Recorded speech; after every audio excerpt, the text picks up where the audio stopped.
प्रथम राजावली अध्याय 15। नबाटर पुत्र जारबियाम राजांकर अधिकारर 18 वर्षरे अबियाम जिहुदा उपरे राज्य करियाकु लागिले। से जेरुसालेम 3 वर्ष राज्य कले और तांकर मातार नाम माखा। से अबशालोमर कन्या थिला। तांको पूर्वरे तांकर पिता जे सबु पाप पथरे चलीथिले से सही परि चलिले।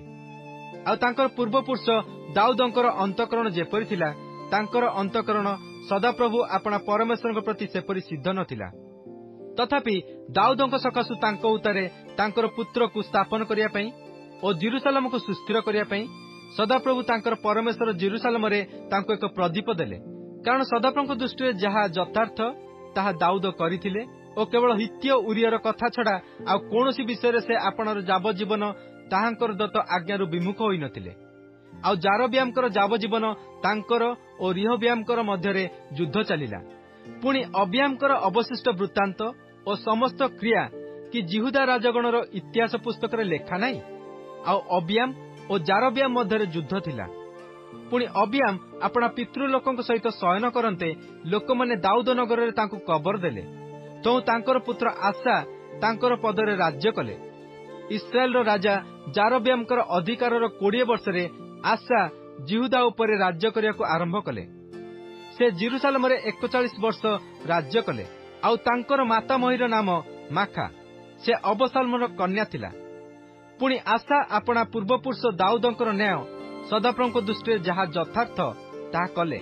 आउ से देशरु सदोम्य मानंकु तोड़ी देले और आपणा पितृगण निर्मित देवता समस्त दूर करदेले।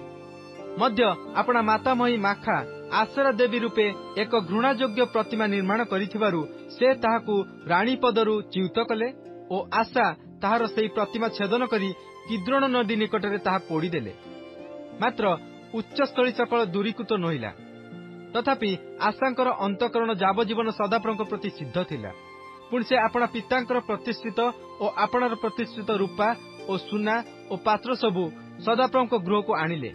पुणी आशा और इस्राएल राजा बासांक मध्यरे सेमानकर जावजीवन युद्ध चलिला। आउ जिहुदार राजा आशांक निकटको काहारी की जीवा आसियाकु न देबा पई इस्राएल राजा बासा जिहुदा विरुद्धरे यात्रा करी रामानगर दृढ़ कले। तहिरे आशा सदाप्रभुଙ୍କ गृहर भंडाररू और राजगृहर भंडाररू अवशिष्ट सबु रूपा और सुना नहीं आपणा दासमानक हस्तरे समर्पण कले। और आशा राजा हिसियोनर पौत्र टब्रिमोनर पुत्र बिन-हदद नामक दमेशक निवासी अरामीय राजा निकटकु सेमानकु पठाई एही कथा कहिले। मोर और तुंभ मध्यरे मो पिता और तुंभ पितांक मध्यरे नियम अछि। देख मु तुंभ निकटकु रूपा और सुनार भेटी पठाइली। जाओ इस्राएल राजा बासा संगे तुम्हर जो नियम अछि ताहा भांगी दियो। तहिरे से मो निकटरू प्रस्थान करिवो। एथिरे बिन-हदद आशा राजांकर कथारे मनोयोग करी आपणा सेनापति मानकु इस्राएल नाना नगर विरुद्धरे पठाई इयोन और दान और आबेल बैतमाखा और समुदाय किन्नेरत और नप्ताली रे समस्त देश परास्त कला। तो बासा एही कथा सुनी रामा दृढ़करणरू क्षांत होई तिर्सारे बास कले। तेबे आशा राजा समुदाय जिहुदा निकटरे घोषणा कले काहाकु ही छाड़िले नहीं। तो बासा जो प्रस्तर और काष्ठ नहीं रामानगर निर्माण करथिले ताहा सबु से माने बही नहीं गले। तहिरे आशा राजा बिन्नाबिन्द गेबा और मिस्पा नगर दृढ़ कले। एही आशांकर अवशिष्ट समस्त वृत्तांत और तांकर समस्त पराक्रम और समस्त क्रिया पुणी जे नगर से दृढ़ करथिले से सबु कथा कि जिहुदार राजा मानक इतिहास पुस्तक रे लेखा नहीं। मात्र वृद्धावस्था रे तांकर पादरे रोग होइथिला। एथि उतारे आशा आपणा पितृलोकଙ୍କ सहित शयन करी आपणा पिता दाऊद नगर रे आपणा पितृलोकଙ୍କ सहित कबर पाइले। पुणी तांकर पुत्र जिहोशाफट तांकर पदरे राज्य कले। जिहुदार आशा राजांकर अधिकारर 2 वर्षरे जारबियामकर पुत्र नादब इस्राएल उपरे राज्य करियाको आरंभ कले ओ से इस्राएल उपरे 2 वर्ष राज्य कले।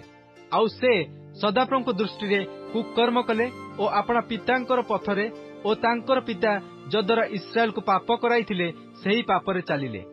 अनंतर इस्साखर वंशीय अहियर पुत्र बासा तांको विरुद्धरे चक्रांत कले। पुणी बासा पलेस्टिया मानक गिबथन नगर निकटरे तांको बध कले। कारण नादब ओ समस्त इस्राएल से समय गिबथन अवरोध करुथिले जिहुदार आशा राजांक अधिकारर तृतीय वर्षरे बासा नादबकु बध करी तांको पदरे राज्य कले। पुणी से राजा हेबा क्षणे जारबियामकर समुदाय वंशको उच्छिन्न कले। सदाप्रभु आपण दास सिलोनिय अहि हस्तरे जे कथा कहिथिले तदनुसारे बासा जारबियामकर एक प्राणी की ही अवशिष्ट रखिले नहीं, समस्त को संहार कले। कारण जारबियाम निजे पाप करी तद्वारा इस्राएल को पाप कराइले और विरक्तिजनक कर्म द्वारा इस्राएल परमेश्वर सदाप्रभु को विरक्त कले। एही नादबकर अवशिष्ट वृत्तांत और सकल क्रिया की इस्राएल राजा मानक इतिहास पुस्तक रे लेखा नहीं। पुणी आशा और इस्राएल राजा बासांक मध्य सेमानकर जावजीवन युद्ध चलिला। जिहुदार आशा राजांकर अधिकारर तृतीय वर्षरे अहियर पुत्र बासा तीर्षार समुदाय इस्राएल उपर राज्य करक आरंभ करी 24 वर्ष राज्य कले।